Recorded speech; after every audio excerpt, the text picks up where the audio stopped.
Baik ya. Shalom, Shalom. malam. Kami mengucapkan terima kasih kepada seluruh peserta webinar Connect Group GKA pada malam hari ini. Eh, saya tidak putus-putusnya mengajak kepada seluruh jemaat, khususnya jemaat GKA, untuk aktif bergabung ke dalam Connect GKA di wilayah masing-masing. Ya, dapat Anda lihat di Connect Leader masing-masing. Inilah momen yang tepat bagi kita untuk saling menopang sebagai sistem support bagi keluarga kita. Ini saatnya bagi kita untuk lebih terbuka, baik untuk menolong orang maupun mengizinkan orang lain menolong kita. Itulah gunanya Connect Group. Saya mengajak Bapak Ibu untuk aktif terus di dalam Connect Group GKA ya di wilayah masing-masing. Baik, Bapak Ibu, setelah hampir 1 tahun umat Tuhan berdoa menghadapi pandemi COVID-19 ini, akhirnya hope, ya, pengharapan, pemulihan sudah di depan mata, di mana vaksinasi COVID-19 sudah dimulai pertengahan Januari 2021. Tapi sejalan dengan hal itu, beredar pula kabar-kabar yang cukup membingungkan dan meragukan masyarakat terhadap vaksin ini, termasuk jemaat gereja yang mengkhawatirkan adanya chip bahkan yang dalam vaksin yang akan masuk ke dalam tubuh kita. Ya, ini sehubungan dengan antikris ya, ini cukup sensitif ya. Nah, bagaimana kita menyikapi semua informasi ini secara proporsional? Connect Group GKA malam ini mencoba membahasnya dalam topik COVID-19 vaksin, Hope or Hoax, yang menghadirkan narasumber yakni seorang dokter, juga doktor, beliau dosen pascasarjana Fakultas Kedokteran Unpad, yakni Dr. Kristianto, ya, tokoh kita yang tidak asing lagi dalam keluarga GKA. Selamat malam Pak Kris. Selamat malam. Ya, terima Salam kasih teman. ya sudah bersedia kembali menjadi narasumber kami dalam webinar pada malam hari ini. Ya, saya Yulianus Tambunan atau dipanggil Jul sebagai fasilitator acara malam ini. Dan berikut rundown Bapak Ibu agar mengetahui ya. Yang pertama kita akan buka dengan doa, yang kemudian adalah kita berikan waktu untuk Pak Kris menjelaskan pengantar vaksin COVID-19 ya, bagaimana yang terbaru maupun vaksinasinya. Kemudian question and answer ya 60 menit 1 jam, saya rasa sudah cukup banyak.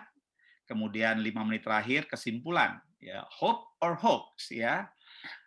Dan terakhir kita doa dan foto bersama.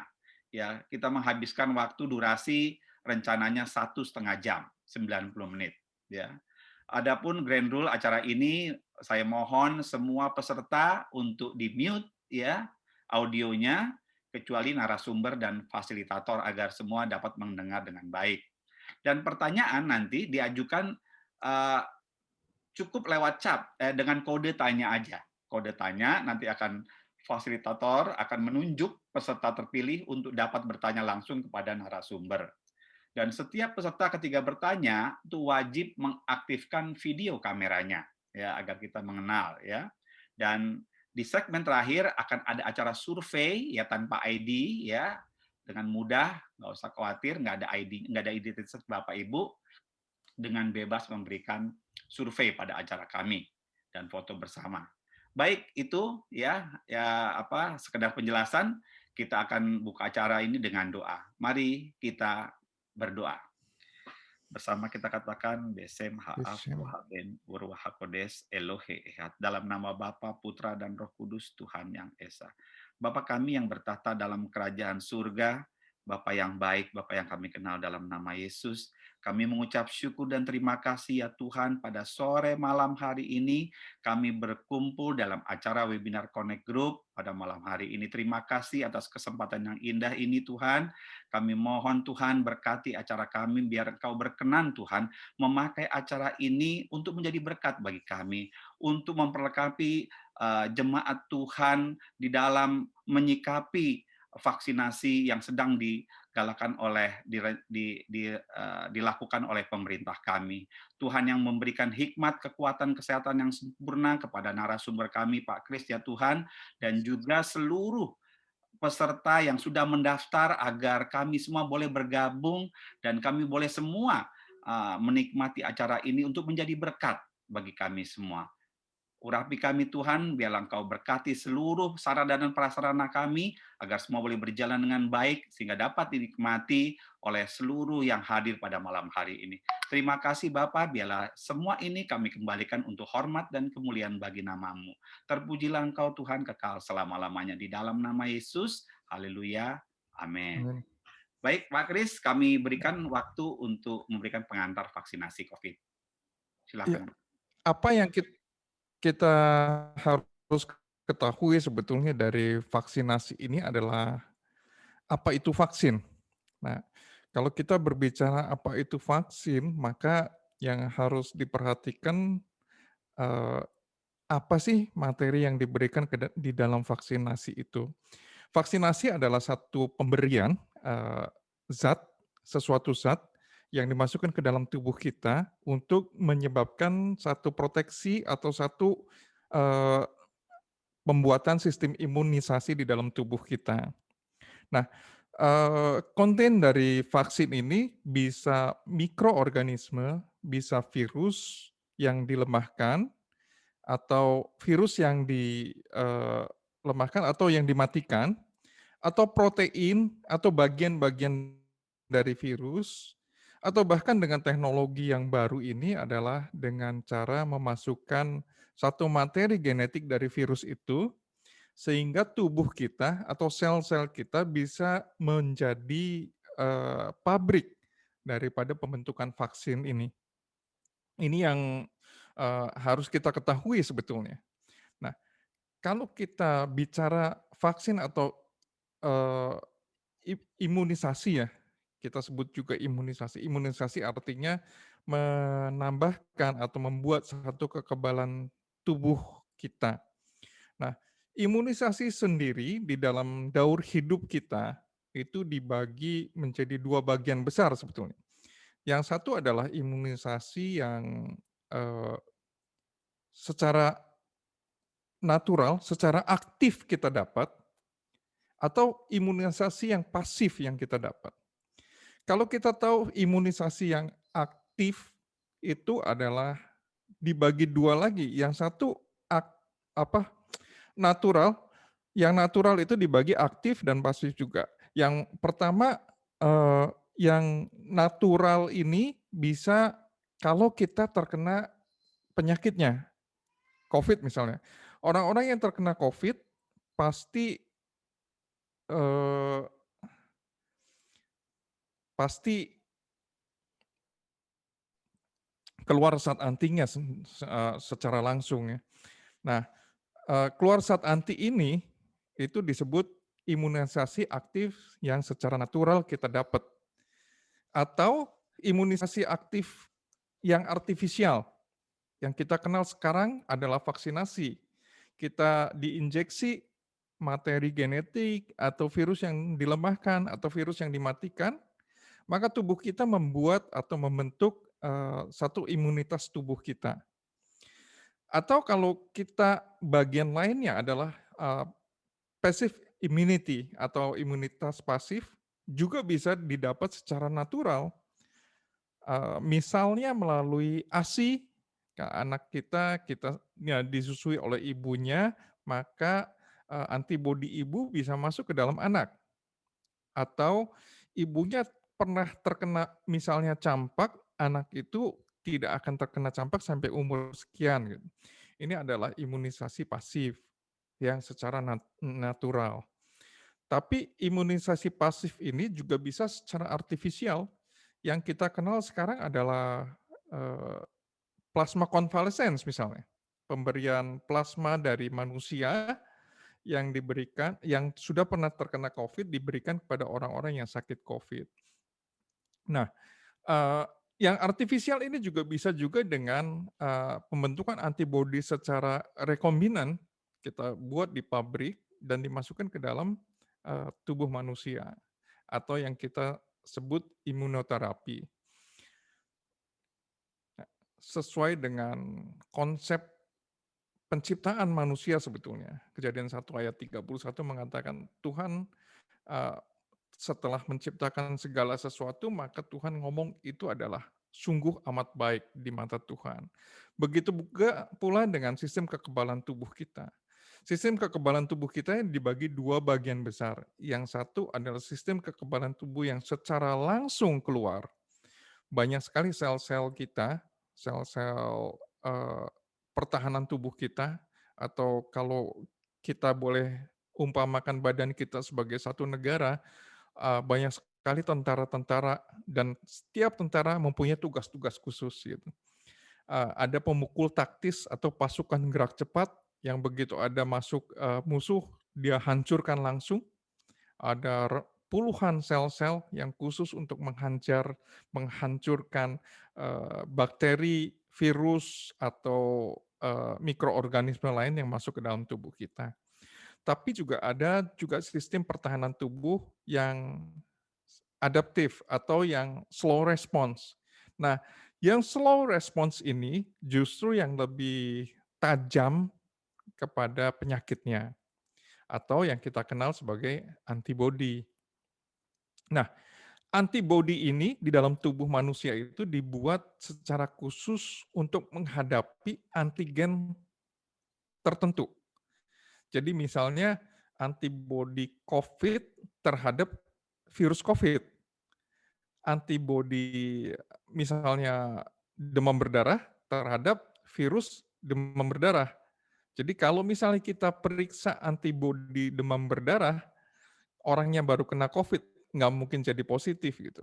Atau kalau orangnya itu flu, keluar antibodi terhadap virus flu, diperiksa, antibodi COVID, tidak mungkin jadi positif antibodi COVID-nya. Ini yang menjawab beberapa pertanyaan yang sering masuk ke dokter, kalau mau diperiksa. Banyak sekali pasien ngomong, "Saya habis flu Dok, jangan diperiksa dulu, nanti positif," katanya. Ini yang salah sebetulnya karena antibodi kita itu spesifik sekali terhadap antigennya atau kumannya atau virusnya atau mikroorganismenya. Jadi nggak bisa ditukar-tukar.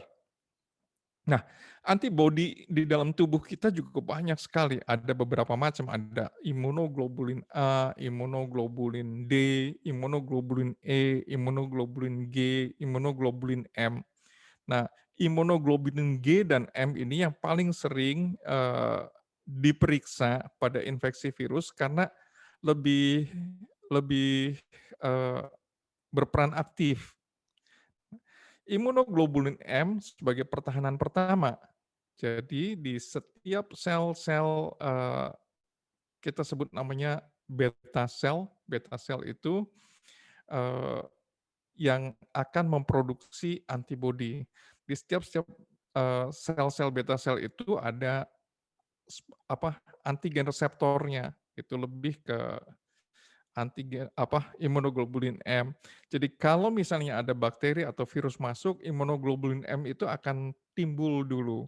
Tapi sebelum itu, sebetulnya pa kalau kita sebut pasukan gerak cepat, banyak sekali sel-sel makrofag kita yang akan menjawab duluan, menghadang duluan bakteri atau virus itu.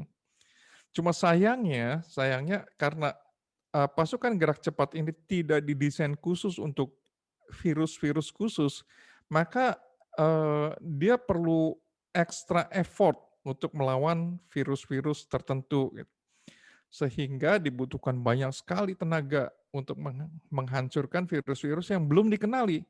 Contohnya misalnya virus COVID.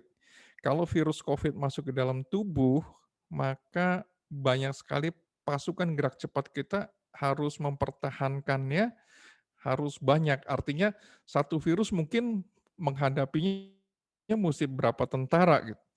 Berbeda dengan kalau, imunisasi adaptif atau yang slow respon itu sudah keluar, maka lebih spesifik terhadap virusnya sehingga dia lebih pinter, dia dilatih khusus untuk menghadapi musuh khusus. sehingga lebih lebih pinter.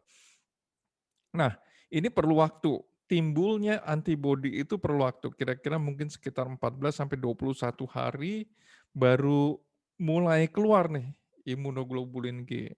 Oleh karena itu, banyak sekali orang-orang kena infeksi virus, dia baru bisa sembuh setelah 14 atau 21 hari.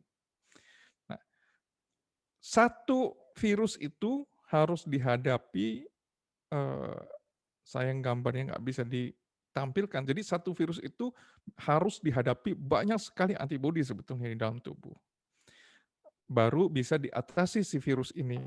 Oleh karena itu, ini menjawab juga bahwa terapi plasma juga kelihatannya kurang berhasil mengatasi COVID ini. Karena, diperlukan banyak sekali plasma jadi yang masuk, sedangkan cari plasma itu susah gitu. Nah ini yang jadi, satu masalah dalam menangani pasien-pasien COVID. Nah, kalau kita bicara vaksin, bagaimana sih vaksin kita dibuat sebenarnya? Vaksin kita dibuat itu ada 3 cara bagian besar lah yang saat ini dibuat untuk vaksin. Yang pertama adalah cara yang paling usang, teknologi yang paling usang yang kita sudah pakai hampir 120 tahun, yaitu dengan virusnya sendiri gitu, virusnya sendiri. Baik virus itu dilemahkan, baik virus itu dimatikan, atau baik virus itu diambil bagian-bagian virus tertentunya saja. Nanti disuntikan ke dalam tubuh orang yang mau divaksin, maka tubuh itu mengenali bahwa itu musuh, maka akan dibentuklah antibodi. Nah, pembentukan antibodi itu akan melibatkan satu sel khusus yang ada fungsinya untuk mengingat. Jadi masuk ke dalam, memori lah, masuk ke dalam RAM kalau di komputer ya. Nah, ini akan tercetak, blueprint-nya akan tercetak untuk mempertahankan tubuh kita untuk serangan berikutnya terhadap kuman yang sama. Itu yang diharapkan dengan vaksinasi sebetulnya. Nah, yang kedua adalah dengan eee, bagian-bagian yang tadi saya sebutkan bagian-bagian dari virus. Nah, kalau kita tahu, Sinovac yang kita pakai sekarang adalah, eee, vaksin yang dibuat dengan virus yang sudah dimatikan. Dengan kata lain, virus itu sudah tidak bisa menginfeksi kita. Tetapi tubuh kita mengenali bahwa itu adalah virus, sehingga tubuh kita bisa membuat zat antibodi itu terhadap virus ini. Nah, teknologi yang paling mutakhir sebetulnya adalah dengan genetic coding. Artinya kita ambil materi genetik dari virus ini, diambil bagian-bagian tertentunya, contohnya kalau di virus COVID itu adalah spike-nya atau coronanya. Nah, diambil materi genetik untuk pembentuk corona virus ini, kemudian diinjeksikan ke dalam tubuh kita, sehingga materi genetik ini bisa masuk ke dalam sel kita akan memproduksi spike dari COVID ini. Sehingga tubuh mengenali bahwa ini adalah virus COVID. Dengan cara ini diharapkan jauh lebih aman. Sekali lagi ya, diharapkan jauh lebih aman. Belum berarti, tidak berarti ini lebih aman. Nah, eee, yang tadi ada virus materi genetik itu dimasukkan ke dalam tubuh perlu perlu cara. Jadi materi genetik dari virus itu bisa ditutup dengan satu lapisan lemak sehingga bisa masuk ke dalam sel kita, atau dengan bantuan virus lain seperti, vaksin yang dibuat oleh AstraZeneca, eee, Johnson& and Johnson, Gamaleya. Ini vaksin-vaksin yang menggunakan virus sebetulnya, adenovirus dari, simpanse yang tidak berbahaya bagi tubuh kita.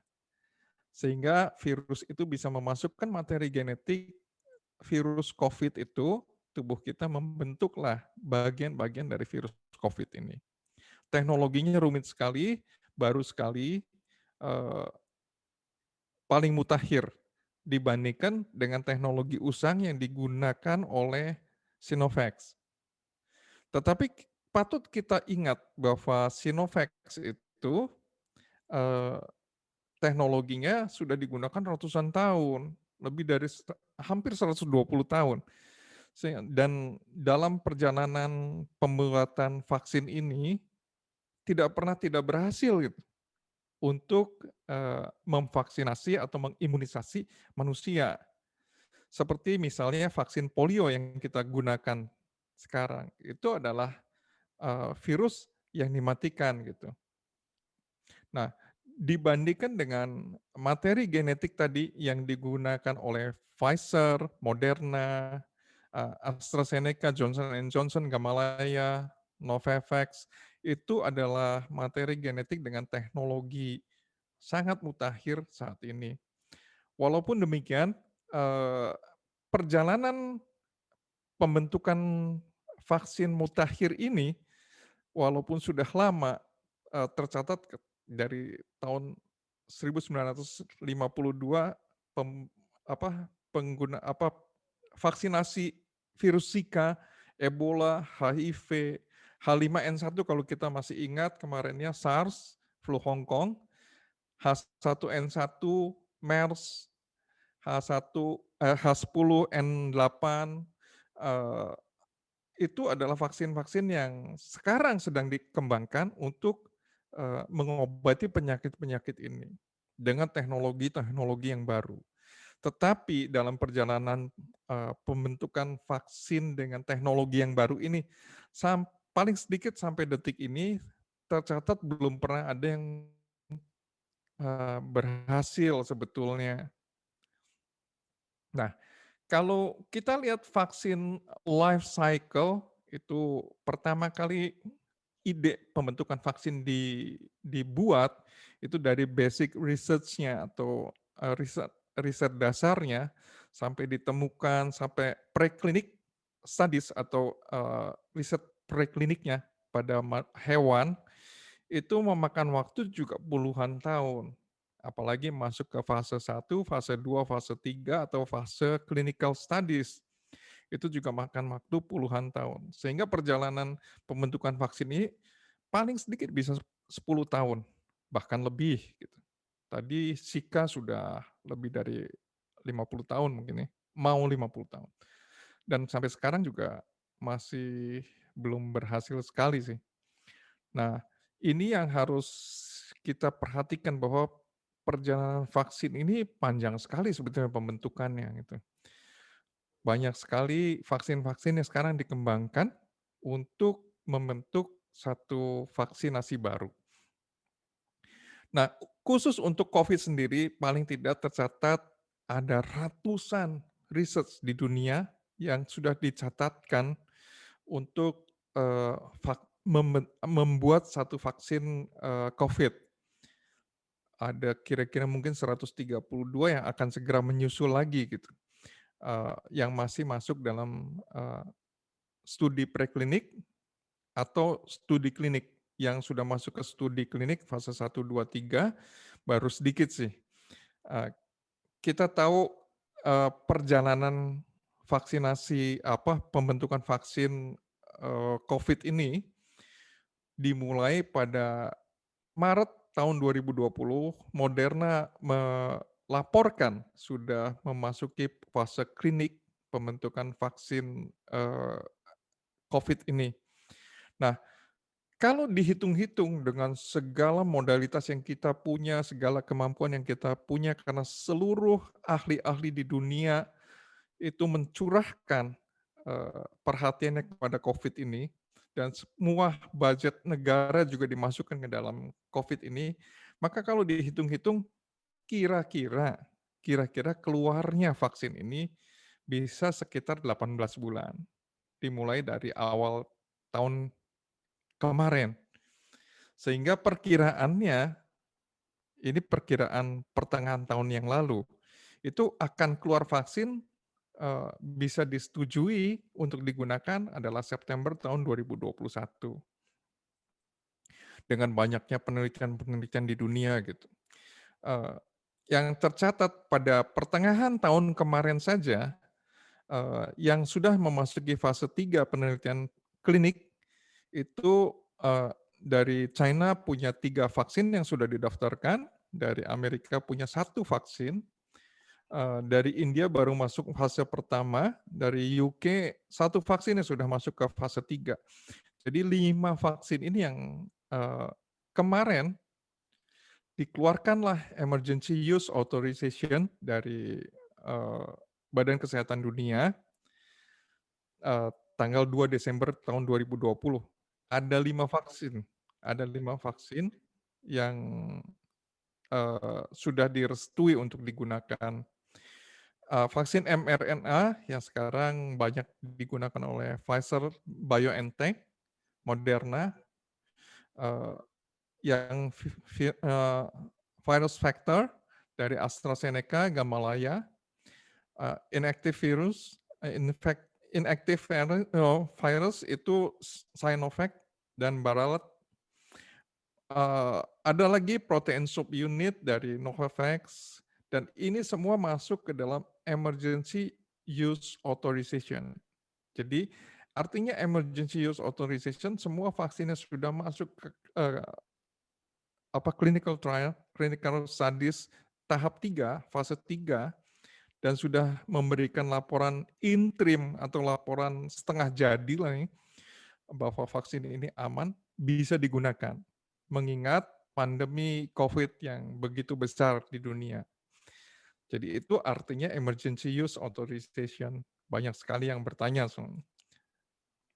Ya, Pak Kris, mohon maaf sudah 30 menit lebih. Oh, udah 30 menit. Ya, Saya rasa itu aja yang saya bisa sampaikan sehingga, kalau kita tahu itu, apakah vaksin yang kita nanti-nantikan ini menjawab semua pertanyaan ini apa tidak gitu, menjawab, pandemi ini apa enggak. Ternyata memang untuk bisa menimbulkan antibodi kita, memang jalannya cuma yang tadi saya katakan, cuma yang secara aktif cuma 2, yang natural atau yang artifisial. Yang natural ya kena Covid lah. Begitu kena Covid, tubuh kita bikin zat anti kalau selamat, kalau nggak selamat ya. Nah, maka diambillah cara yang kedua dengan artifisial, artinya dengan vaksinasi. Nah, vaksinasi ini akan melindungi kita terhadap virus Covid walaupun tidak 100%, tapi paling tidak lumayan lah. Saya rasa itu aja yang bisa saya sampaikan, biar lebih cepat masuk ke dalam, pertanyaan. baik, terima kasih Pak Kris Nah, ya. ya. Baik Bapak Ibu ya, silakan kalau bertanya tinggal di chat-nya ya. Silakan Anda chat tanya atau tanda tanya ya, itu saja nanti Anda akan diberikan kesempatan untuk bertanya langsung ya. Sambil saya tunggu pertanyaan dari Bapak Ibu, tadi saya coba mengutip sedikit eh, dari penjelasan Pak Kris, itu sama sekali nggak ada ini Pak ya, berita-berita ada chip di dalam itu ya, di Oh dalam iya vaksin iya, ya? itu ada di slide terakhir lah ya. Oh ada Eee, ya? Ya. Maaf, Gimana tuh? iya, banyak yang tanya juga, ada chip apa enggak di dalam vaksin. Jelas nggak mungkin ya ada chip. Yang ada satu, habis kita divaksin kita dikasih kartu, Oh, kartu vaksin. Mungkin kartu vaksin ini akan dipermudah dengan adanya barcode, oke, ya, tapi baik. barcode-nya bukan 666. Nah, barcode ini sebetulnya untuk mempermudah kan, bahwa kita pernah divaksin dan registrasi gitu. Sama aja dengan KTP kita, ada NIK mungkin ya, bisa teregistrasi. Banyak sekali orang pegang kunci juga sekarang hanya dengan menyentuhkan cincinnya, Hmm. yang di dalam cincin itu ada chip, Tapi kalau cincinnya nggak dipakai, chipnya ketinggalan. Ya, ya. Maka para ahli dunia memikirkan supaya di chip ini dimasukin aja lah ke dalam tangan kita gitu. Nah ini yang akan yang sangat ditakutkan eee, untuk orang terutama umat-umat Kristen lah ya, Ya, bahwa akan dimasukkan chip segala yang antikris. Enggak lah, itu semuanya akan mempermudah kita sebetulnya. ya, oke. Jadi untuk jemaat Tuhan sudah, ya, karena ini isu sensitif ya, rasanya kita sudah dapat penjelasan dari Pak Kris. Kita tidak menyaksikan beliau. Beliau adalah master di bidang juga teologi ya. Jadi pasti ya mengerti akan hal ini ya. Jadi kita percaya nggak ada chip di dalam itu ya. Oke, sambil menunggu Bapak Ibu jangan malu bertanya ya. Ini adalah momen bagi kita untuk ini. Oke, Pak Freddy, ya silakan Pak Freddy dan wajah gantengnya Pak Freddy diperlihatkan.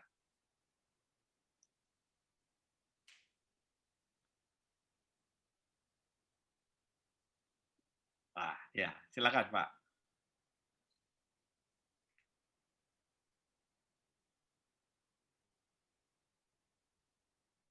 Selamat malam Pak Freddy. Ya. Selamat malam Dr. Kris.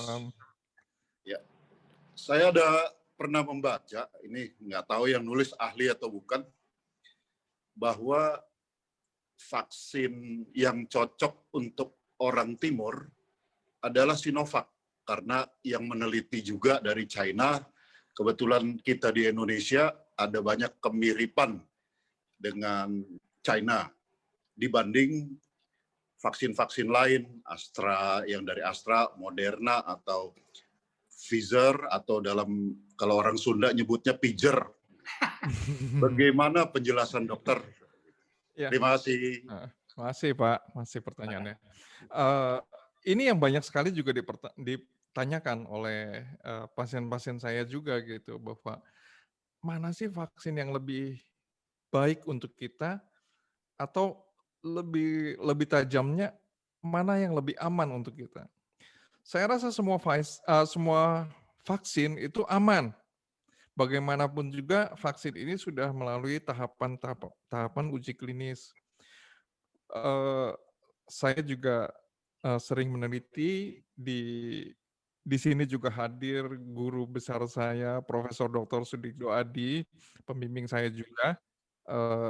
Kalau kita meneliti sesuatu, bahkan pada binatang, bukan pada manusia nih, bahkan pada binatang, itu melalui ujian etik kedokteran, dan tidak mudah itu lulusnya. Gitu.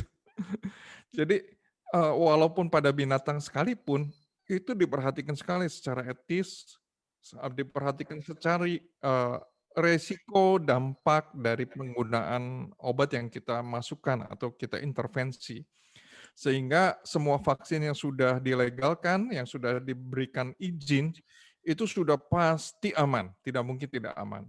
Nah, walaupun demikian, sesuatu yang dimasukkan ke dalam tubuh kita pasti mempunyai dampak. Pasti ada dampaknya.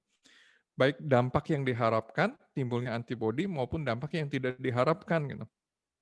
Dampak yang tidak diharapkan biasanya dampak-dampak infeksi seperti biasa. Saya ambil contoh misalnya kalau kita infeksi kan panas badannya. Nah, itu dampak-dampak yang bisa timbul. Gitu. Baru tadi saya dapat konsul dari satu teman dokter juga bahwa dia setelah vaksinasi ternyata kelenjar getah bening di daerah ketiaknya membesar dan sakit. Dan itu adalah satu dampak karena bagaimanapun juga kita memasukkan vaksin adalah membuat tubuh kita infeksi sebetulnya.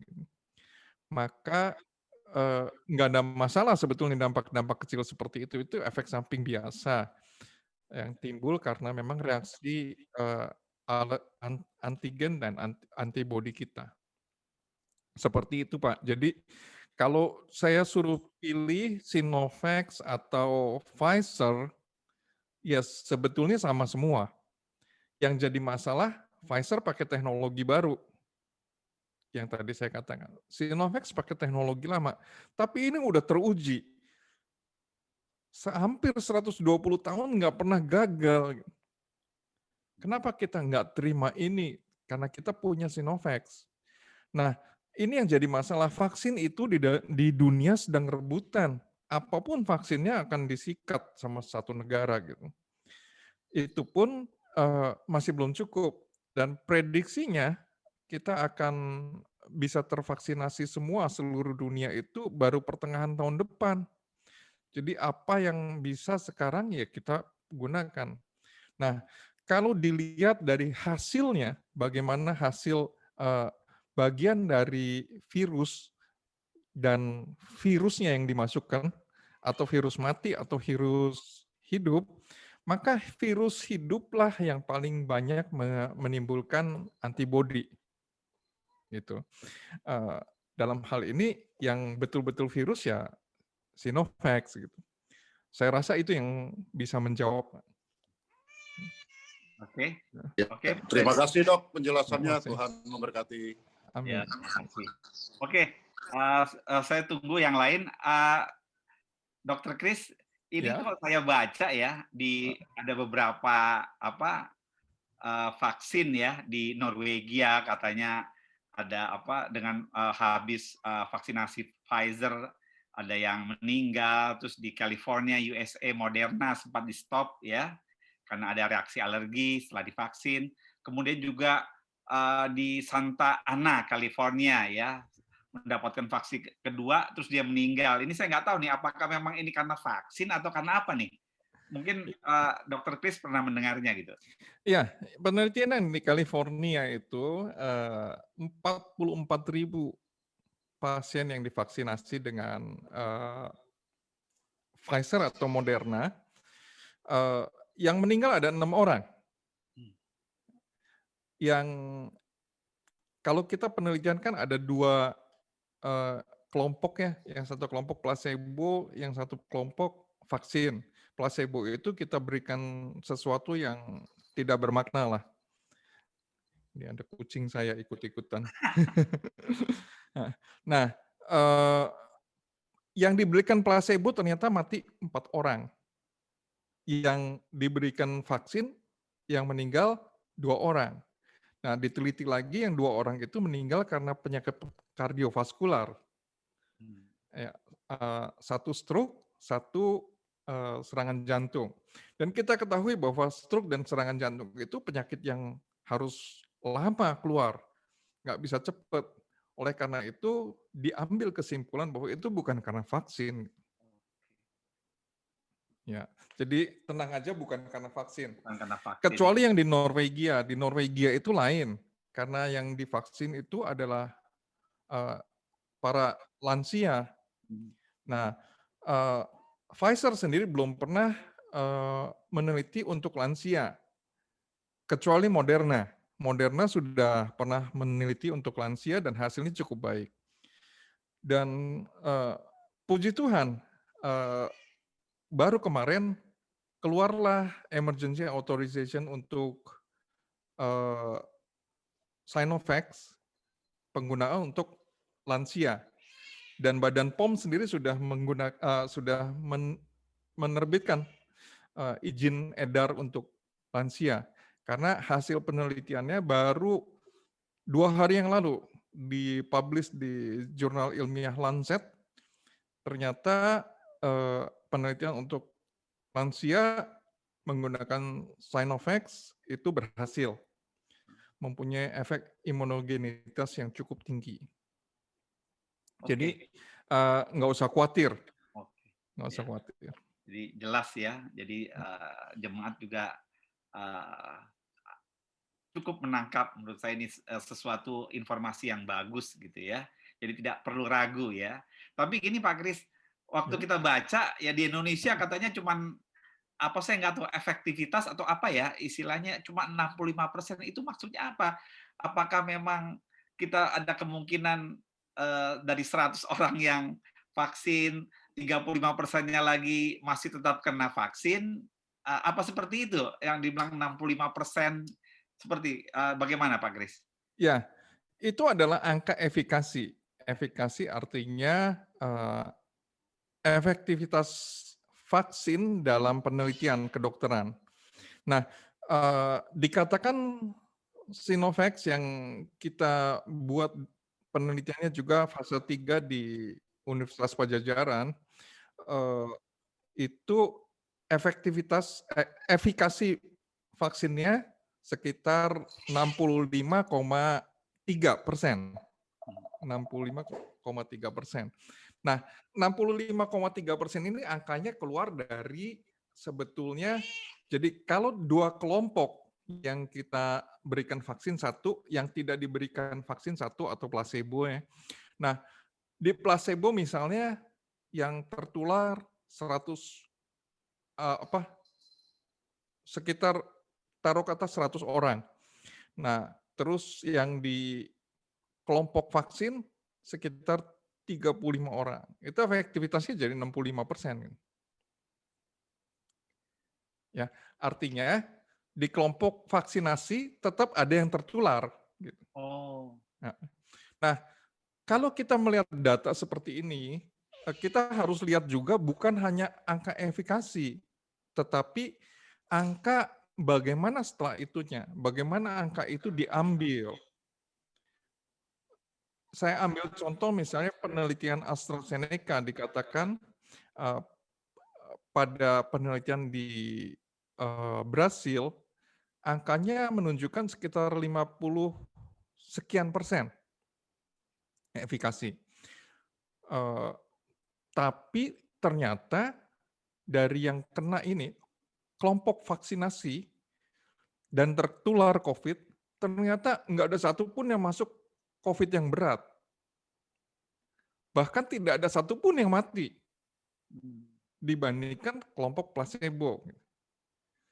Sehingga diambil kesimpulan bahwa daya imunogenitasnya atau daya menimbulkan daya tahan tubuh kita itu bagus sekali. Begitu pula untuk Sinovac. Sinovac itu kira-kira di atas 95% untuk imunogenitas. Jadi inilah susahnya untuk penelitian kedokteran, orang awam mengertinya lebih susah pasti. Tapi kalau saya katakan bahwa hampir semua vaksin itu sudah melewati standar yang diberikan oleh WHO. WHO itu efikasinya harus di atas 50%. Dan semua sudah melewati itu. Nah, belum lagi nanti kalau kita harus mengerti desain penelitian itu gitu. Seperti misalnya penelitiannya Pfizer, hari ini disuntik, 21 hari lagi disuntik, kemudian 7 hari kemudian dicatat siapa yang kena berdasarkan gejala. Gitu. Nah, sedangkan kita tahu bahwa orang-orang COVID itu 80% tanpa gejala. Otomatis angkanya efikasinya jadi tinggi sekali karena memang nggak ada gejala gitu. Tetapi berbeda dengan penelitian misalnya AstraZeneca. AstraZeneca itu penelitiannya hari ini disuntik, 28 hari lagi disuntik, kemudian ditambah 14 hari lagi itu diperiksa PCR. Nah, kita tahu kalau positif ya pasti positif lah kalau PCR. Kalau negatif ya negatif. Sehingga angka efikasinya jadi rendah sekali dibandingkan Pfizer gitu. Nah, ini yang harus diperhatikan juga bahwa angka-angka seperti ini harus diperhatikan. Terlepas dari itu buat orang awam saya rasa hasilnya sudah jelas. Yang divaksin itu tidak ada yang masuk ke COVID berat. Bahkan mati, nggak mungkin gitu. Berat aja enggak. Otomatis ya pilihannya nggak ada lain, vaksin lah. Karena vaksin itu melindungi kita, baik dari COVID, kena apa tidak COVID, atau berat apa tidak COVID itu. Nah, uji klinis ini masih berlangsung terus untuk orang-orang tua dan orang-orang dengan komorbid. Nah, orang-orang komorbid misalnya orang-orang dengan hipertensi, orang-orang dengan kencing manis gitu, orang-orang dengan penyakit-penyakit yang lain sedang berlanjut. Mungkin beberapa bulan lagi akan keluar hasilnya. Oke, menyambung tadi Pak Kris ya, tadi ada penyakit-penyakit bawaan gitu ya. Bagi kita yang punya penyakit bawaan, itu apakah memang ya tadi ya ada diabetes ya, ada hipertensi, apakah memang itu layak mendapatkan vaksin atau seperti apa Pak Kris? Ya, saya rasa dari Perhimpunan Dokter Spesialis Kardiovaskular juga sudah mengeluarkan suratnya bahwa orang-orang yang terkena penyakit kardiovaskular selama terkontrol, maka aman untuk menggunakan vaksin. Jadi jangan sampai nggak divaksin lah. Jangan sampai nggak divaksin. Kalau vaksin ya. Ya, kalau terkontrol, tapi lebih baik konsultasi dengan dokternya ya. Jadi intinya jauh lebih baik divaksin gitu ya. Udah secara prinsip ya dok ya, tapi lihat case-nya dulu ya. Cara case-nya. Kalau vaksinnya sendiri sebenarnya apakah sudah diketahui dok bahwa kayak Sinovac itu berlaku ya tahan 2 tahun, entah 3 tahun. Apakah sudah bisa diketahui itu, Dr. Kris? Ininya apa? Kekuatannya ya, kekuatannya. Ya, imunnya gitu dok. Apa memang seterusnya seumur hidup gitu? Nggak bisa. Saat ini kita ketahui sekitar 6 bulan sampai 12 bulan. Nah, kemudian bagaimana kita masih belum tahu. Ini vaksin baru, masih berjalan penelitiannya, tapi diharapkan bisa melindungi kita selama 6 sampai 12 bulan. Nah, berikutnya gimana nanti kita akan laporkan lagi, peneliti-peneliti dunia masih meneliti ini. Kalau memang nanti perlu akan dilakukan booster imunisasi atau booster vaksinasi. Booster itu artinya melakukan vaksinasi lagi ya dok ya? Vaksinasi ulang, tapi untuk penguatan saja. Oh, untuk penguatan. Oke. Untuk penguatan saja. Ya, saya masih menunggu nih. Kayaknya kan banyak pertanyaan ya di jemaat. Saya nggak tahu apakah memang mereka sudah terupdate sebelumnya. Jadi jangan ragu ya. Ini sesi yang sangat berguna buat kita. Silahkan kalau ada yang mau bertanya ya. Jadi Dr. Kris nggak bisa kita bilang ya bahwa buatan yang Pfizer yang mengambil tadi materi genetik gitu ya dibandingkan dengan yang sudah konvensional dengan pelemahan virus itu lebih ampuh atau itu nggak bisa kita ambil kesimpulan seperti itu ya dok? Nggak bisa. Bahkan penelitian sebelumnya sudah jelas pasti ya, yang menggunakan virus hidup yang sudah dilemahkan lebih baik daripada virus mati. Nah, yang menggunakan virus mati secara keseluruhan lebih baik dari bagian-bagian virus yang divaksinasi. Sehingga kalau kita pikirkan seperti itu, maka akan jadi lebih baik mungkin ya, saya masih belum tahu, mungkin. Karena hasilnya juga belum ada gitu. Mungkin akan lebih baik kalau menggunakan semua virusnya. Karena kalau kita suruh tubuh kita membuat bagian virus, jadi bagian virus saja yang memang bagian virus itu sih yang dikenali oleh sistem pertahanan tubuh kita. Ya. Jadi yang ada memang kita dengar, wah mendingan buatan Amerika katanya, yang lebih top gitu kan, itu banyak sekali tuh dok beredar, sehingga milih yang berbayar aja karena yang gratis ini katanya masih diragukan. Jadi kalau kita lihat hasilnya justru kebalikan. Mungkin AstraZeneca lebih bagus mungkin ya. Belum masuk sih ke kita, tapi Indonesia sudah pesan itu. Udah pesan 50 juta dosis. Nah, saya rasa juga nggak akan dibuka untuk swasta lah. Berbayar nggak mungkin kelihatannya ya. Karena tetap vaksin ini masih berebut di dunia. Mungkin kalaupun iya ya nanti setelah pertengahan tahun depan gitu.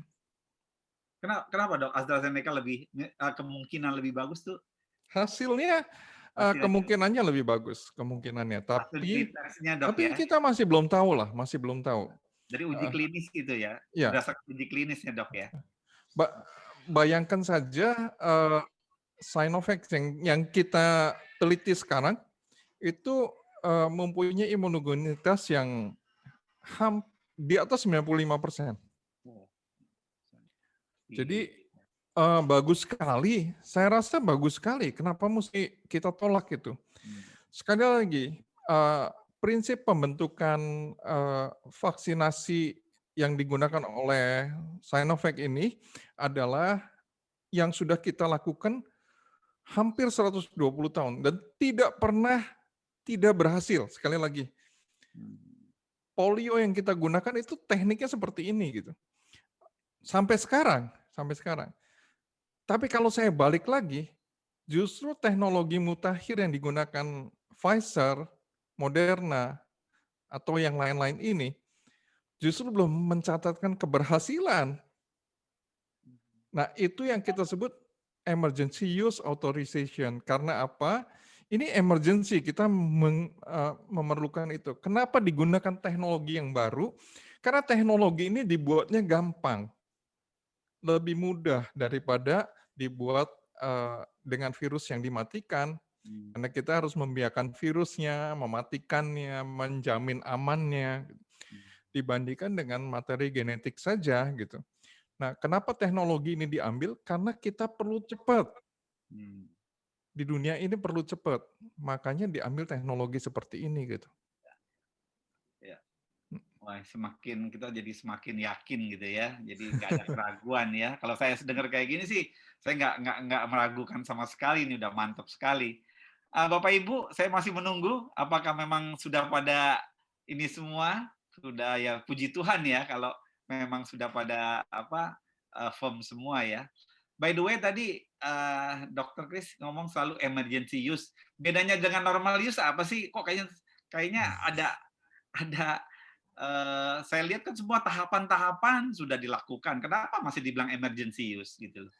Ya, disebut emergency use authorization artinya dalam keadaan darurat kita gunakan ini.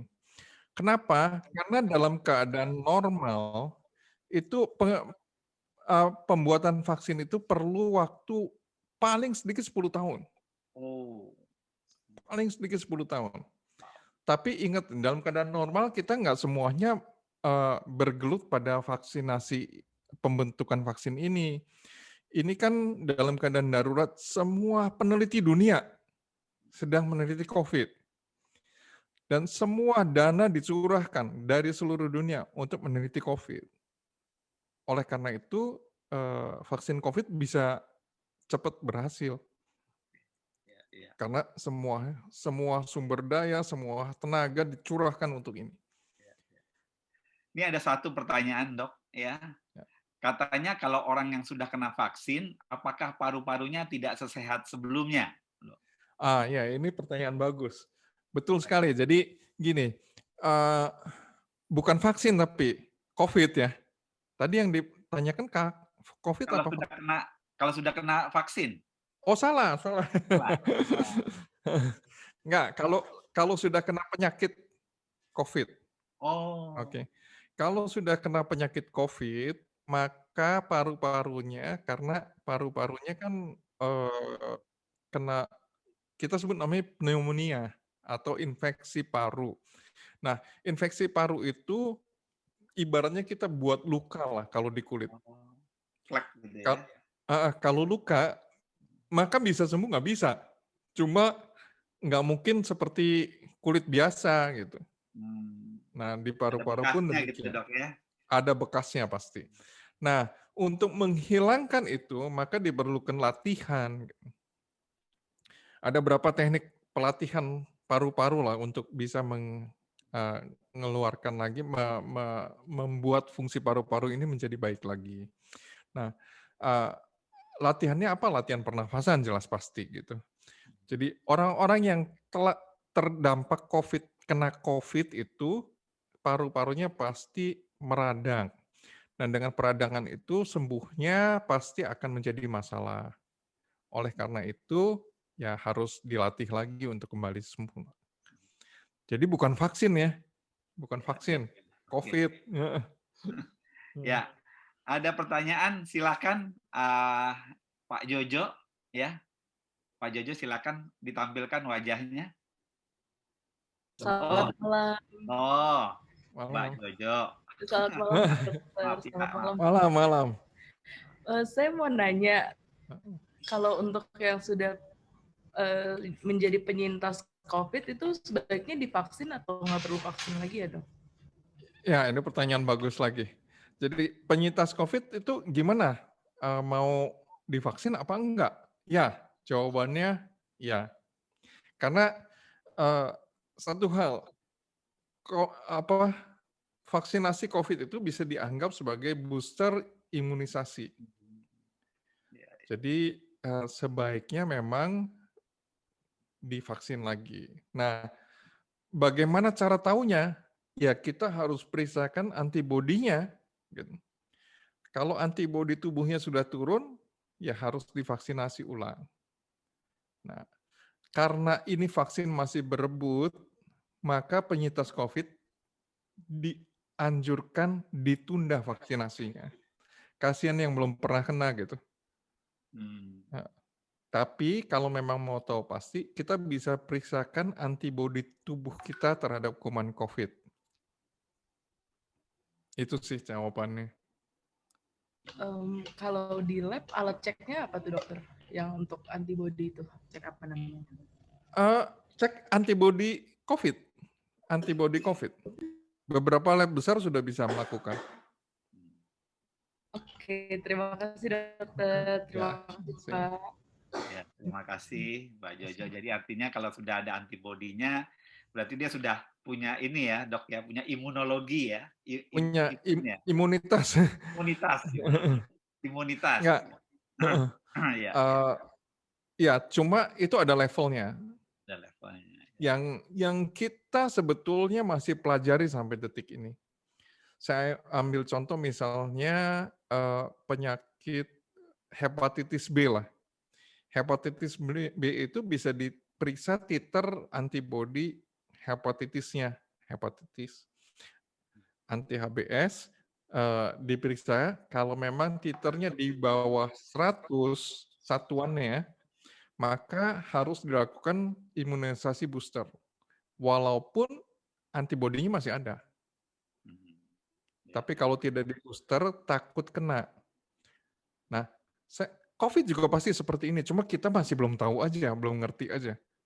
Masih dalam penelitian terus ini. Oke, terima kasih Pak Kris. Baik, ada pertanyaan tadi, ada sebelum Pak Freddy, Bu Siomi dulu ya. Silakan Bu Siomi. Oh iya. Malam Dokter Kris. Malam.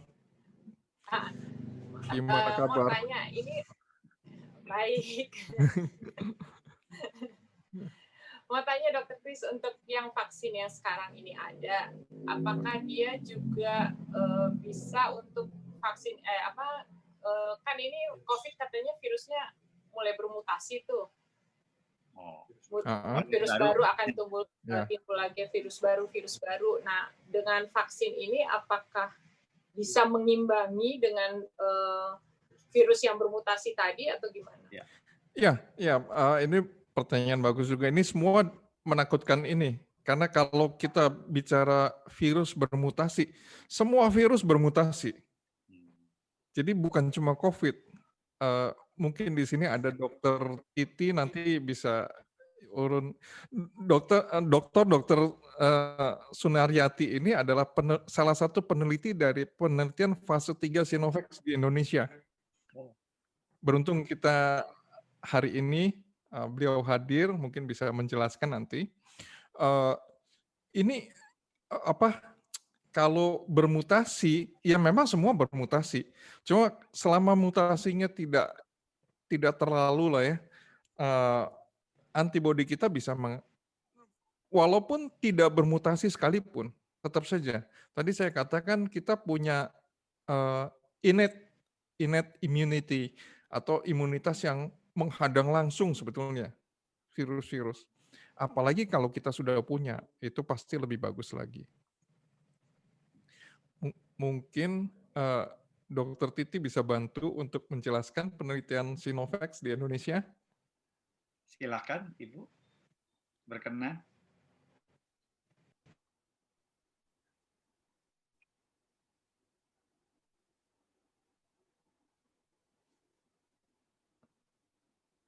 Atau lagi enggak ini. Ya. Ya, tapi hasil penelitian kita di Unpad bagus ya, bagus. Walaupun efikasi 65,3% secara interim dilaporkan, jadi penelitian ini belum selesai sebetulnya. Tapi yang terkena COVID sekalipun tidak ada yang tidak ada yang berat sekali, bahkan masuk ICU gitu. Apalagi sampai nggak ada gitu. Oke. Tadi ini Dokter Titi udah jawab, katanya ada masalah dengan audionya. Ada teman saya juga, Dokter Elisa, Magister Kesehatan Anti-Aging, yang hadir di sini, Dokter Herjanto, Master Teologi, juga hadir di sini. Oke. Ya, gimana, Bu Si? Sudah oke? Ya, oke. Makasih, Dokter Chris. Baik, terima kasih. Kita ke Pak Freddy tadi. Kayaknya Pak Freddy banyak sekali pertanyaan. Silakan Pak Freddy. Ya, izin tanya lagi, Dokter. Boleh, silakan. Yang pertama, apakah dokter sudah menerima vaksin? Ada lagi, Pak? Apakah dokter sudah menerima vaksin? Ya, itu aja, Pak. Ya, baru yang kedua, ya. Jika orang sudah dilakukan vaksinasi yang pertama, dalam periode tunggu sebelum vaksinasi kedua, orang tersebut terpapar. Apakah dia bisa melanjutkan untuk vaksinasi yang kedua? Demikian, Dok. Terima kasih. Ya, terima kasih, Dokter Pak Freddy. Begini, saya itu tenaga medis, tenaga kesehatan, jadi saya dapat jatah untuk vaksinasi pertama. Waktu awal saya cek nama saya masuk, tetapi awal bulan kemarin saya terkena COVID, dan saya kena COVID-nya severe COVID lagi, saya sampai pakai alat bantu nafas gitu. Sehingga saya laporkan ke Dinas Kesehatan, saya terkena COVID, maka vaksinasi saya ditunda karena saya telah terkena COVID. Tapi saya masih menunggu untuk tahap berikutnya untuk divaksinasi. Karena seperti yang tadi saya katakan, daya tahan tubuh kita akan menurun kalau kita nggak terpapar lagi sebetulnya sama virus COVID. Nah, untuk pertanyaan kedua, tadi udah divaksinasi pertama, tapi terkena COVID, otomatis tidak akan diteruskan vaksinasinya. Karena sebetulnya metode vaksinasi itu adalah, sekali lagi ya, kalau Sinovac yang kita pakai itu adalah virus yang sudah dimatikan. Sama aja kita masukin virusnya ke dalam tubuh kita, tapi virus yang sudah nggak bisa apa-apa, udah mati. Nah, ini kita terkena COVID, maka berarti kan secara alami kita divaksinasi sebetulnya. Nah, laporan yang sudah masuk saat ini, pada penyuntikan pertama, setelah 14 hari penyuntikan pertama, itu hampir semua vaksin yang ada melaporkan kekebalan tubuh kita kira-kira sekitar 50%. Jadi sebetulnya setelah vaksinasi pertama pun kita sudah mempunyai kekebalan tubuh setelah 14 hari, sekali lagi ya, setelah 14 hari. Jadi agak jarang sih yang sudah divaksin terus terkena setelah 14 harinya. Tapi kalaupun sampai terkena, vaksin itu tidak perlu diteruskan. Daya tahan tubuhnya pasti sudah meningkat. Dan beberapa penelitian yang melaporkan setelah vaksinasi, setelah 14 hari vaksinasi, kalaupun sampai terpapar virus COVID, itu biasanya nggak berat. Bahkan tidak perlu hospitalisasi. Itu mungkin menjawab, Pak Freddy? Ya, Pak Ya, Freddy. cukup jelas, Dok. Nah, Terima kasih. Terima Tuhan kasih. memberkati. Amin. jadi ya saya, oke, ini ada dari Dokter Titi ya. Ya. Mungkin silakan dokter kalau mau. Ya, Dokter Titi udah menjawab, katanya intinya mutasi virus tidak akan mengubah protein permukaan virus atau reseptor binding domain sehingga masih akan diikat oleh antibodi yang terbentuk setelah vaksinasi. Artinya apa? Artinya ya mutasi virus itu masih bisa diatasi dengan antibodi yang dikeluarkan oleh tubuh kita setelah vaksinasi. Ini pakar virologi yang menjawab, guru saya. Ya, terima kasih. Ya, Masih Dokter Titi. Masih ya. Dokter Elisa. Bapak Ibu masih ditunggu ya, kita masih punya waktu ya, waktu yang sangat berharga ya, bertemu Pak Kris. Saya tadi kaget juga kalau Pak Kris pernah mengalami awal bulan lalu ya, COVID ya. Wah, biasa penyintas. Gimana? Ada lagi Bapak Ibu pertanyaan? Kemarin kita juga bikin webinar dengan dokter-dokter seluruh Indonesia. Oh ya. Satu talk show, saya salah satu narasumbernya juga, karena saya penyintas COVID gitu. Karena saya pernah selamat dari COVID yang berat. Jadi saya diminta untuk ngisi acara talk show. Karena banyak sekali teman-teman dokter juga masih belum mengerti penyakit ini. Seberapa beratnya sih? Termasuk saya, sewaktu sebelum terkena, saya selalu menganggap COVID ini penyakit ringan lah. Karena 80% tanpa gejala. Dan semua pasien yang saya temui di klinik, kira-kira sekitar 80% juga tidak memerlukan hospitalisasi. Sehingga saya anggap, ini penyakit ringan sebetulnya, cuma ditakut-takutin aja sama dunia gitu. Ternyata begitu kena, waduh, ngerasa banget. Saya sharingkan sedikit bagaimana orang terkena COVID. COVID itu seperti kita tenggelam di air. Oke, nggak bisa napas. Sama sekali nggak bisa napas. Tarik napas itu nggak bisa, buang napas bisa. Begitu beratnya, sampai-sampai saturasi oksigen saya di bawah 80, menyentuh 71%. Sehingga saya perlu alat bantu nafas sebetulnya. Nah, di saat itu ketakutan sama air berlebihan banget. Jangan lagi mandi, jangan lagi keramas. Minum air pun saya takut.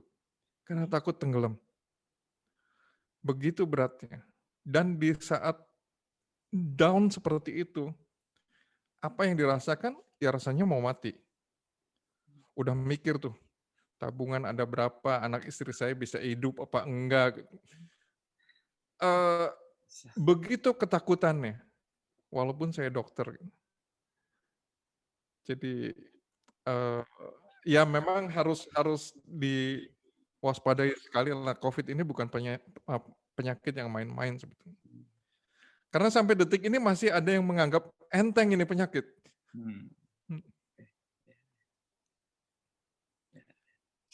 Ya, artinya benar-benar kita dengan kesaksian ini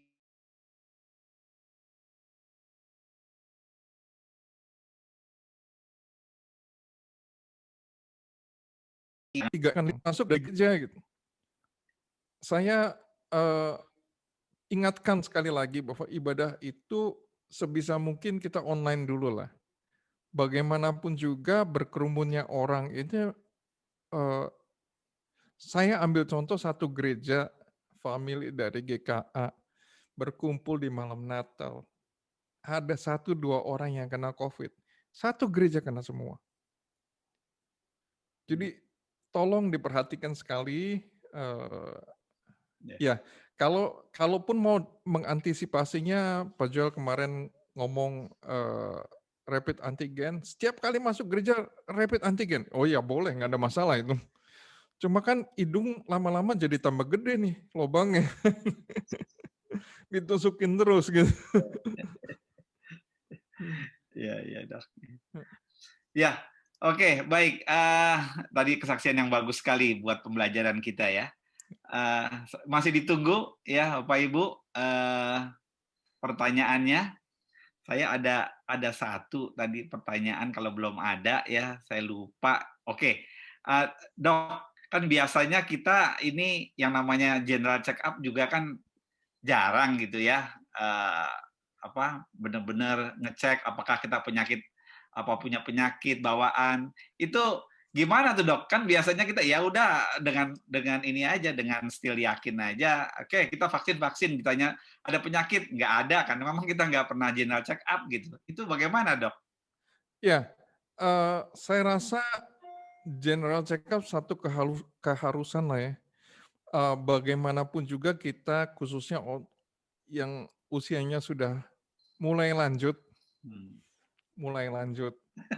Saya belum lanjut, saya baru masuk remaja masalahnya. Yang sudah mulai lanjut, tolong ya general check up diperlukan lah, minimal setahun sekali kita harus tahu, karena saya ambil contoh misalnya gula darah naik saja. Kalau naiknya sedikit-sedikit nggak ketahuan, nggak berasa di dalam tubuh. Oleh karena itu jangan kita memeriksakan diri kita di saat kita sakit saja. Karena kalau seperti itu semua, kan kasihan dokter nggak ada kerjaannya nanti. Tapi Dok, harus pada vaksinasi nggak, Dok? Kalau kita... Ya, saya ambil contoh misalnya orang yang punya tensi tinggi, atau gula darah tinggi, atau hormon-hormon tertentu tinggi, ya berpengaruh pasti. Saya gini, contoh aja ya, contoh. Misalnya orang dengan gula darah tinggi, terus punya bisul di kaki. Infeksinya nggak bisa berhenti tuh. Jalan terus infeksinya. Bahkan sampai perlu diamputasi kan karena busuk. Ya. Ingat sekali lagi, vaksinasi itu membuat tubuh kita seperti diinfeksi oleh virus. Jadi apa yang kita harapkan tidak terjadi, tapi apa yang kita tidak harapkan malah terjadi nanti. Jadi hati-hati. Tolong memeriksakan diri dulu sebelumnya. Paling tidak ke dokter keluarganya lah ya. Ya. Supaya semua punya dokter keluarga, Pak. Ya, ini ya memang kadang-kadang berpikir gitu ya, ini kita yang nggak pernah, yang sudah jarang di check up, apakah memang langsung datang vaksin gitu tanpa, kalau ditanya ya jawabnya mau ini aja, mau gampang aja, ya nggak ada penyakit gitu. Ya sebaiknya memang harus dicek ya, Dok ya. Ya sebaiknya harus dicek.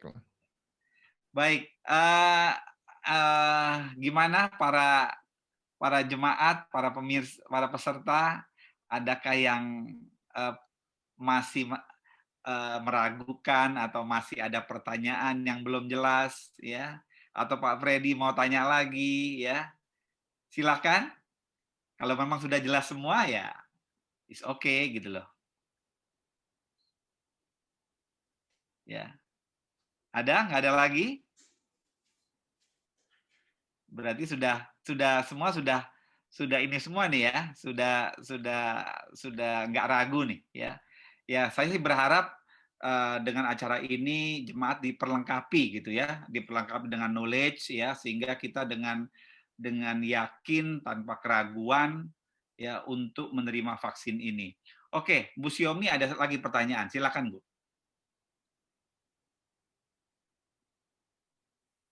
Ya, satu pertanyaan lagi, Dr. Chris. Mau tanya, orang yang kena COVID, itu memang bisa kena COVID lagi ya? Dan waktunya nggak terlalu jauh.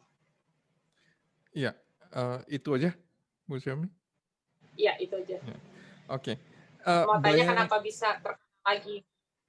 bayangkan COVID ini seperti, saya ambil contoh cacar air lah, sama-sama virus kan. Apakah orang yang pernah terkena cacar air dijamin seumur hidupnya nggak pernah terkena cacar air lagi? Atau campak lah. Ini sama aja, virus. Jadi orang yang pernah terkena COVID biasanya di bawah 6 bulan nggak terkena lagi sih, karena daya tahan tubuhnya masih cukup. Dengan catatan kalau kita sebut namanya viral load atau paparan virus.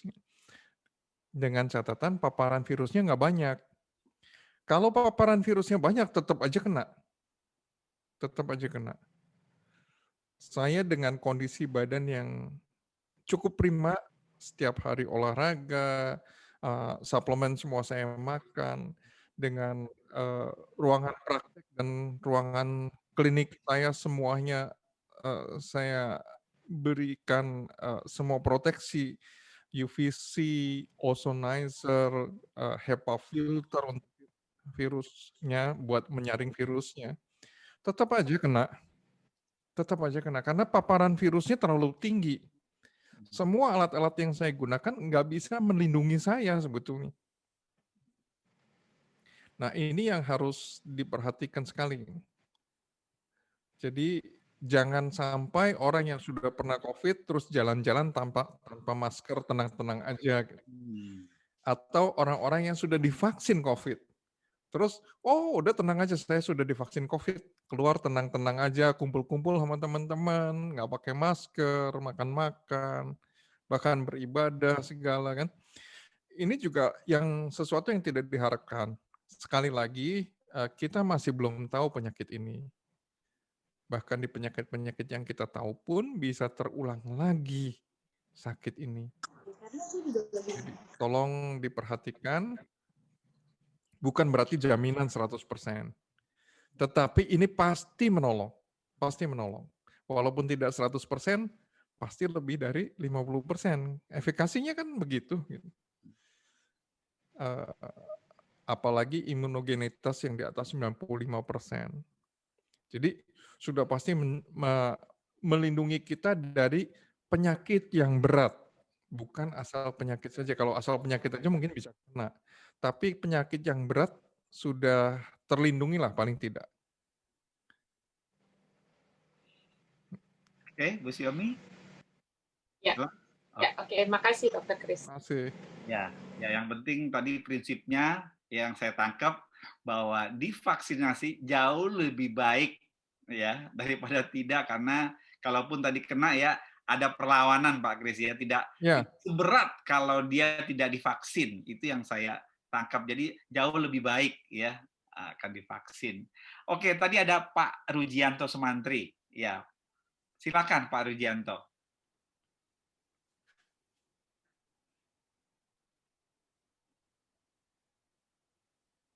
Halo Pak Rujianto, silakan bertanya.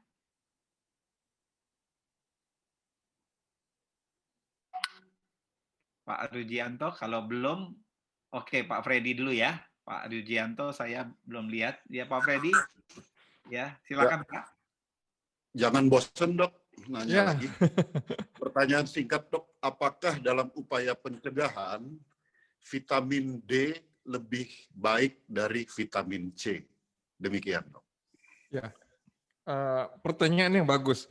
Jadi apa saja yang kita harus minum sih sebetulnya? Suplementasi tubuh kita yang bisa mensupport daya tahan tubuh kita. Sebenarnya kita pernah bahas waktu Connect Group kemarin. Kalau kita bicara vitamin, itu adalah kebutuhan. Jadi vitamin itu dikatakan sesuatu zat yang tubuh kita perlukan, tetapi tubuh kita tidak bisa membuat zat ini.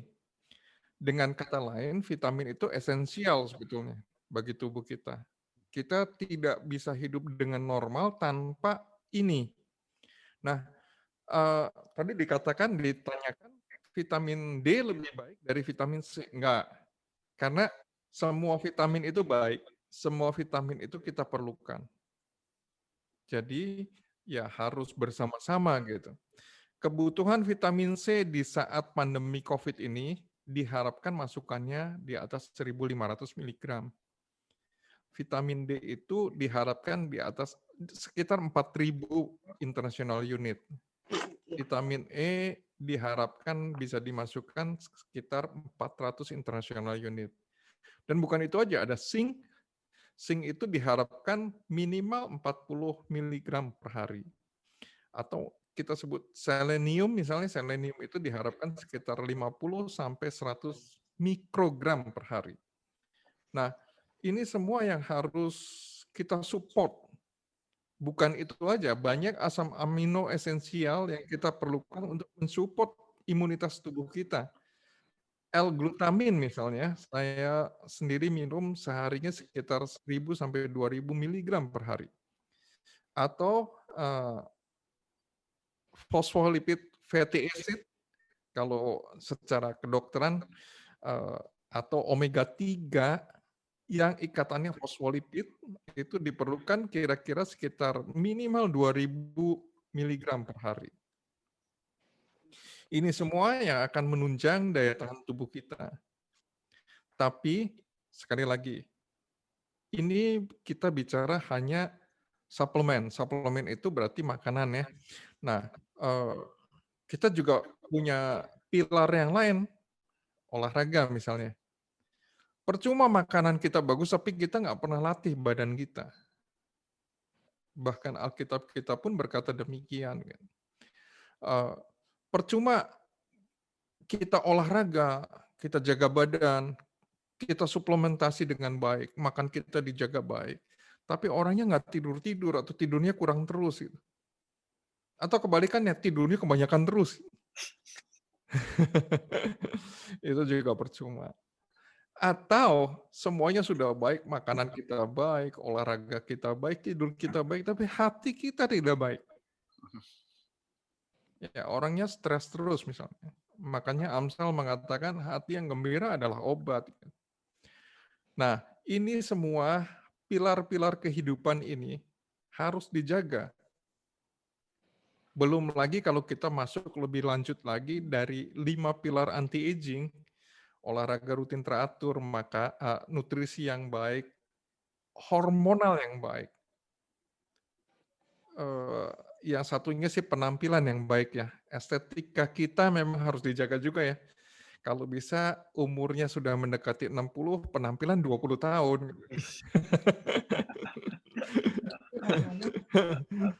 Selain spiritual kita harus baik gitu. Tetapi kalau hidup kita sudah diatur dengan baik, olahraga, makan, istirahat, hormon kita baik gitu. Spirit kita, spiritual kita baik. Udah pasti estetika kita juga baik.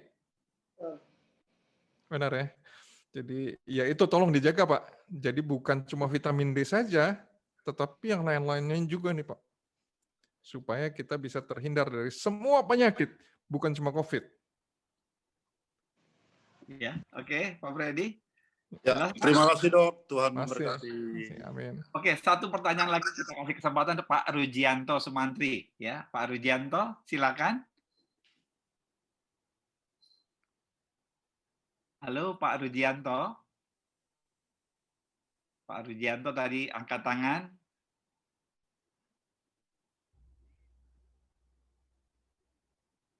Sambil menunggu Pak Rujianto, mungkin tanya Dok, yang dari apa? Ada sekarang di kereta api ya, dengan apa? Genos. Itu memang sudah bisa menggantikan yang antigen gitu Dok? Atau udah setara gitu Dok? Mohon maaf saya tidak kompeten untuk menjawabnya. Tapi menurut penelitiannya seperti itu, saya tidak kompeten untuk menjawab. Ya, kalau tidak ada lagi, saya berikan kesempatan kepada Pak Kris untuk mengambil kesimpulan nih Pak, hope or hoax nih Pak. Ya, silakan Pak Kris. Saya rasa tadi sudah saya jelaskan dengan panjang bahwa untuk kita dapat mempunyai imunitas tubuh kita terhadap virus COVID, maka ada beberapa cara. Yang satu adalah cara aktif, yang satu adalah cara pasif. Cara pasif dulu. Cara pasif itu kita dapatkan dari orang lain yang mempunyai kekebalan tubuh. Tapi itu tidak akan bertahan lama. Cara aktif akan bertahan lama bila kita yang satu secara natural kita dapatkan dengan terkena COVID. Yang kedua adalah secara artifisial kita dapatkan dengan vaksinasi COVID. Nah, tinggal kita pilih yang mana. Mau dikasih plasma konvalesen berarti kita masuk ICU dulu. Atau mau kena COVID dulu baru kita punya zat antinya. Atau cara gampang saja lah, dengan cara artifisial kita divaksin saja, kita punya zat antinya. Oleh karena itu jawabannya, vaksinasi COVID itu bukan sesuatu yang hoax. Vaksinasi COVID itu sesuatu yang harus saat ini, karena saat ini sedang dilanda pandemi COVID. Malam hari ini juga saya sampaikan terima kasih yang sebesar-besarnya kepada Profesor Dr. Sudikdo Adi, spesialis kulit dan kelamin, konsultan, dan juga Dr. Sunaryati Sudikdo Adi, spesialis mikrobiologi klinik, ahli di virologi. Dan juga terima kasih juga kepada teman-teman dokter saya yang sudah hadir pada malam hari ini. Ya, terima kasih ya. Ini sebenarnya ada pertanyaan, tapi ya oke lah ya. Ini Pak bonus ya, Dokter Chris dengan kesimpulan, karena ternyata ada masalah tadi dengan audio. Pertanyaannya adalah apakah betul lebih baik divaksin pneumonia daripada vaksin COVID-19? Itu mungkin singkat aja, Dok. Ya, sekarang gini, vaksin itu tadi saya sebutkan untuk menimbulkan antibodi tubuh kita. Antibodi itu spesifik terhadap sesuatu. Sekarang maksudnya untuk apa? Untuk virus pneumonia atau untuk virus COVID? Kalau untuk virus pneumonia, bagusan divaksin pneumonia. Tapi untuk virus COVID, ya bagusan divaksin COVID. Berbeda sekali, jawabannya berbeda sekali. Jadi ya semuanya aja lah, lebih bagus lagi gitu. Baik, ya terima kasih ya Dr. Chris ya sudah menjawabnya. Baik, sebelum kita akhiri dengan doa dan foto bersama, saya ingin Bapak Ibu memberikan sedikit masukan dengan acara buat perbaikan dari kami ya, dari Family Ministry dalam mengadakan Connect Group ini ya. Jadi tinggal ngisi aja, tolong admin. Jadi Anda ya tidak ada ID ya, tidak ada ID, identitas Anda tidak ada. Saya hanya ingin mendapatkan masukan aja ya. Nomor 1, apakah topik ini sesuai dengan kebutuhan Anda? Ya, silakan jawab. Tidak, kurang sesuai, sangat sesuai. Nomor 2, ya, jika ada webinar lagi seperti ini, apakah kira-kira Anda berminat untuk menyaksikannya? Ya, pertama tidak, mungkin berminat dan sangat berminat. Yang ketiga ada, lanjut. Yang ketiga di bawah ya, di bawah tuh. Jika Anda berminat mengikuti acara webinar ini, apakah Anda bersedia untuk mereferensikan acara ini kepada rekan Anda di luar GKA? Ya, jadi tolong ini sebentar aja tidak ada ID Anda, jadi bisa dijawab sejujur-jujurnya. Ya, ini untuk masukan kami. Ya,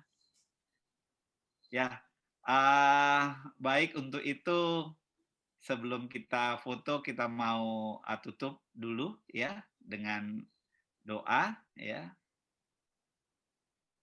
Mohon bantuan dari lead pastor kita untuk menutup acara kita. Baik. Halo. Ya, silakan. Shalom. Shalom. Suaranya kedengaran ya? Ya, kedengaran. Ya. Mari kita bersatu dalam doa.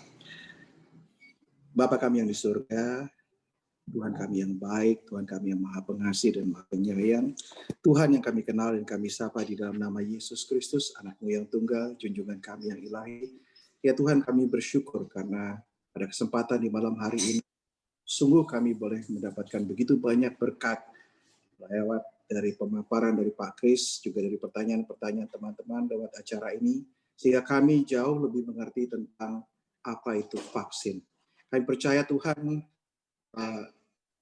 apa yang kami dapatkan, apa yang kami ketahui, ini boleh menjadi kabar baik, boleh menjadi satu kabar yang boleh kami sampaikan, baik kepada orang-orang terdekat kami, kepada komunitas kami, sehingga banyak orang lagi yang semakin yakin bahwa memang vaksin ini adalah cara Tuhan yang dipakai Tuhan untuk dapat memulihkan kehidupan kami semua. Kami berdoa Tuhan, semakin banyak lagi, semakin cepat lagi vaksin ini boleh didistribusikan ke seluruh penjuru dunia, sehingga banyak orang yang boleh ditolong. Dan kami juga berdoa Tuhan, juga untuk Pak Kris. Terima kasih Tuhan, Kau sudah mengirimkan beliau pada kami, sehingga kami boleh dicerahkan. Kau saja yang berkati kesehatannya, Kau pulihkan dari COVID-nya 100% Tuhan. Kami juga menyerahkan ke dalam tangan Tuhan untuk keluarganya, untuk setiap pekerjaannya, untuk studinya, apapun yang dilakukan, Kau buat berhasil.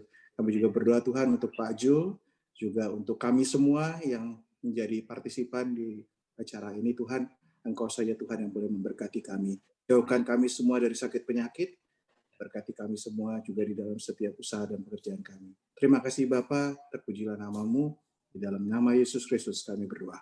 Amin. Amin. Terima kasih, Lead Pastor. Baik, sebelum kita tutup, tolong dikeluarkan semua wajah ganteng dan cantiknya. Kita akan foto bersama. Mohon, admin.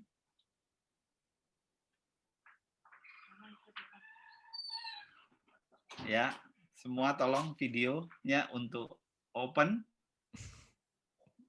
Kita foto bersama. Bersama Pak Kris dan seluruh kolega beliau. Oke, untuk slide pertama. 1, 2, 3. Lagi 1, 2, 3. Untuk slide kedua. 1, 2, 3. Lalu sekali lagi 1, 2, 3. Oke. Cukup. Puji Tuhan. Dengan demikian, acara webinar malam ini sudah selesai. Kami mengucapkan banyak terima kasih dan penghargaan setinggi-tingginya kepada Dr. Kris yang selalu setia mendukung kegiatan GKA ini. Kami berdoa untuk kesehatan Bapak dan karir ya agar terus dipakai Tuhan secara luar biasa. Ya, kami kangen Bapak ada tambahan lagi di depan ininya, paling depan ya gelarnya ya. Mohon untuk guru-gurunya Pak Kris ya, kita berdoa. Tak lupa kami juga mengucapkan terima kasih kepada seluruh peserta dan juga khususnya kepada kolega Pak Kris ya, yang tidak saya bisa sebut satu persatu, yang setia mendukung acara Connect Group ini, dan mohon maaf jika ada kata yang kurang berkenan ya. Tuhan berkati, sampai bertemu di lain kesempatan. Selamat malam. Selamat malam, Chris. Malam, Umi. Selamat, terima kasih. Tes.